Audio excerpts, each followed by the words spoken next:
சனிக்கிழமை அன்னைக்கு எண்ணெய் தேய்ச்சி குளி.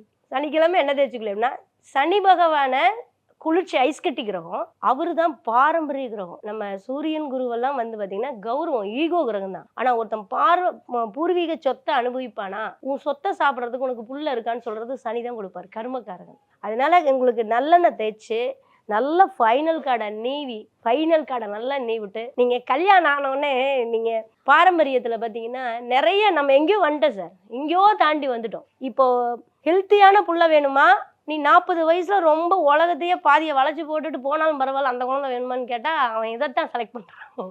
ஹெல்த்தியான குழந்தைய கேட்கல, 200 வருஷம் நம்ம சொத்துக்கள் அனுபவிக்கக்கூடிய குழந்தை எவனுமே கேட்கல. இன்னைக்கு அந்த இடத்துக்கு வந்துட்டோம் இல்லையா? இப்போ இந்த பாரம்பரியத்தில் அப்படி சொல்கிற விஷயம் என்னென்னா, நீங்கள் கல்யாணம் ஆகி பொண்ணு மாப்பிள்ளை போனீங்கன்னா மாமனார் வீட்டுக்கு போனேன், எல்லாம் சாப்பாடு ரெடியான்னு கேளு, நான் வந்தோடனே சாப்பிட்டு கிளம்பிடுவேன். இப்படித்தானே போகிறோம். அன்னைக்கு என்ன பண்ணோம், அன்னைக்கு கல்யாணம் ஆகி போன உடனே மறுநாள் வந்து நல்லா எண்ணெய் தேய்ச்சி குளிச்சுட்டு மாப்பிள்ளைக்கு கோழி அடிச்சு போட்டு குழம்பு வைப்பாங்க, பார்த்துருக்கீங்களா? எதுக்குன்னா குளிச்சு விட்ட உடனே நரம்பு மண்டலங்கள்லாம் விரிவாகி குளிர்ச்சி ஜாஸ்தி ஆயிரும். உடனே இந்த கோழி அடிக்கிறதோ அல்லது உளுந்து வடை சுடுறதோ அது அந்த பாடியை டெம்பரேச்சர் பண்ணும். மிஸ்டர் கோல்டு தரத்திலையும் அளவுலையும் நோ காம்ப்ரமைஸ். மிஸ்டர் கோல்ட் 100% கடலெண்ணெய்.